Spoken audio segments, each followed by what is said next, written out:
An Apple a day keeps the doctor away. আমরা সবাই তো এই কথাটা শুনেই বড় হয়েছে, কিন্তু এই যে এত সাধারণ একটা ফল, এর পেছনের আসল বিজ্ঞানটা কি? আজ আমরা ঠিক এটাই একটু গভীরভাবে দেখব।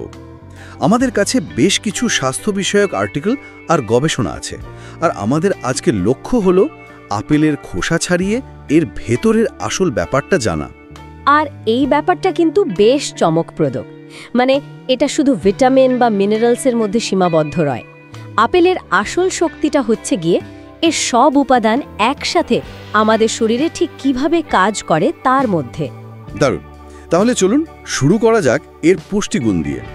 আমি যতদূর জানি, একটা মাঝারি আপেলে প্রায় 100 ক্যালোরি থাকে, আর কিছু কার্বোহাইড্রেট আর বেশ ভালো পরিমাণে ফাইবারও থাকে। কিন্তু এর বাইরে বিশেষ কি আছে? বিশেষ জিনিসটা হলো পলিফেনল। এটা হচ্ছে এক ধরনের অ্যান্টিঅক্সিডেন্ট। অ্যান্টিঅক্সিডেন্ট? হ্যাঁ, এটাকে আপনি ভাবতে পারেন শরীরের নিজস্ব দেহরক্ষীর মতো, মানে যা আমাদের কোষগুলোকে নানা রকম ক্ষতি থেকে বাঁচিয়ে রাখে।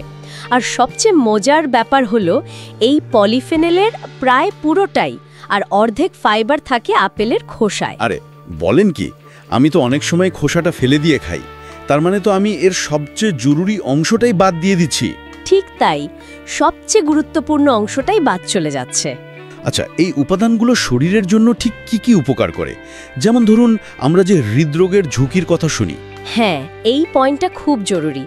গবেষণা কিন্তু বলছে যারা নিয়মিত আপেল খান তাদের উচ্চ রক্তচাপ বা হাই ব্লাড প্রেশারের ঝুঁকিটা কমে। ও, আর এর একটা বড় কারণ হলো পেকটিন নামের এক ধরনের ফাইবার। কিন্তু আসল ব্যাপারটা আরও গভীর। এই পেকটিন শুধু কোলেস্টেরল কমায় না, এটা আমাদের অন্ত্রের যে ভালো ব্যাকটেরিয়া আছে তাদের জন্য একটা ফার্স্ট ক্লাস খাবার। অন্ত্রের ব্যাকটেরিয়া? বিষয়টা তো আমি এভাবে কখনো ভাবিনি। হ্যাঁ, ভাবুন তো, আমাদের অন্ত্রটা একটা বাগানের মতো, আর এই পেকটিন হলো সেই বাগানের জন্য সবচেয়ে ভালো সার। এই সার পেয়ে যখন ভালো ব্যাকটেরিয়াগুলো বেড়ে ওঠে, তখন তারা এমন কিছু যৌগ তৈরি করে যা আমাদের পুরো শরীরের প্রদাহ মানে ইনফ্ল্যামেশন কমায়। আর এই ইনফ্ল্যামেশন কমাটাই কিন্তু হৃদরোগের মতো বড় অসুখের ঝুঁকি কমানোর অন্যতম মূল চাবিকাঠি। বাহ! তার মানে হৃদযন্ত্রকে সুস্থ রাখার রাস্তাটা আসলে পেট থেকেই শুরু হচ্ছে। এই পলিফেনলের কথা যখন এলো, আমি জানি এগুলো ব্লাড সুগারের উপরও প্রভাব ফেলে। তাহলে কি ডায়াবেটিসের ক্ষেত্রেও আপেলের কোনো ভূমিকা আছে? একদম ঠিক ধরেছেন। কিছু বড়সড় গবেষণায় দেখা গেছে সপ্তাহে অন্তত কয়েকটা আপেল খেলেও টাইপ 2 ডায়াবেটিসের ঝুঁকি কিছুটা কমে। এর কারণ হতে পারে আপেলের ফাইবারটা আমাদের শরীরে চিনির শোষণকে ধীর করে দেয়, আর কোয়াসেটিনের মতো পলিফেনল শরীরকে ইনসুলিন ব্যবহারে সাহায্য করতে পারে। ওজন নিয়ন্ত্রণের বিষয় তো তাহলে এর সাথেই জড়িত, তাই না? কারণ ফাইবার পেট ভরা রাখতে সাহায্য করে। ঠিক তাই, আপেলের ফাইবার আর জলীয় অংশ আমাদের বেশিক্ষণ পেট ভরিয়ে রাখে, ফলে কম ক্যালোরি গ্রহণ করা হয়, আর এটা ওজন নিয়ন্ত্রণে সরাসরি সাহায্য করে। খুব সহজ কিন্তু কার্যকর একটা উপায়। আচ্ছা, আমি কিছু আর্টিকেলে পড়েছি যে আপেল নাকি মস্তিষ্কের জন্য বেশ উপকারী। এই বিষয়ে গবেষণা কি বলে? হ্যাঁ, মস্তিষ্কের স্বাস্থ্যের ক্ষেত্রেও আপেলের অ্যান্টিঅক্সিডেন্টের একটা বড় ভূমিকা আছে। এই দেহরক্ষীরা মস্তিষ্কের কোষকে অক্সিডেটিভ স্ট্রেস থেকে রক্ষা করে, যা বয়স বাড়ার সাথে সাথে স্মৃতিশক্তি কমে যাওয়ার ঝুঁকি কমাতে পারে। এমনকি কিছু প্রাথমিক গবেষণায় ক্যান্সারের কোষের বৃদ্ধি রোধে আপেলের ভূমিকার কথাও বলা হয়েছে। তবে সেই বিষয়ে সিদ্ধান্তে আসার জন্য আরও অনেক গবেষণা প্রয়োজন।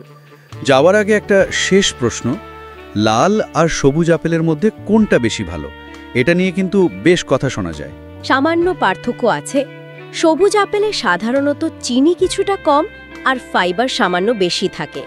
অন্যদিকে লাল আপেলের খোসায় অ্যান্টিঅক্সিডেন্টের পরিমাণটা একটু বেশি। তবে সত্যি বলতে দুটোই স্বাস্থ্যের জন্য দারুণ উপকারী। যেটা হাতের কাছে পাওয়া যায় সেটাই খাওয়া ভালো। তাহলে পুরো আলোচনাটা যদি এক কথায় বলি, আপেল শুধু একটা ফল নয়, এটা আমাদের অন্ত্রের বাগান পরিচর্যা করে, হৃদযন্ত্রকে সুরক্ষা দেয় আর মস্তিষ্ককেও সতেজ রাখতে সাহায্য করে। আর এর প্রায় সব গুণই লুকিয়ে আছে এর খোসায়। একদম। আর সবশেষে একটা বিষয় কিন্তু ভাবার মতো, আমরা প্রায়ই দামি বা বিদেশি সুপারফুডের পেছনে ছুটি, তাই না? হ্যাঁ, কত নতুন নতুন ফলের নাম শুনি। ঠিক, কিন্তু আমাদের হাতের কাছে থাকা এই সাধারণ আপেলই হয়তো স্বাস্থ্যের জন্য সবচেয়ে অসাধারণ কাজ করতে পারে। এটা কি আমাদের একটু ভাবায় না যে আধুনিক পুষ্টিবিজ্ঞান হয়তো সেই পুরনো আর সহজ সত্যগুলোকেই নতুন করে প্রমাণ করছে?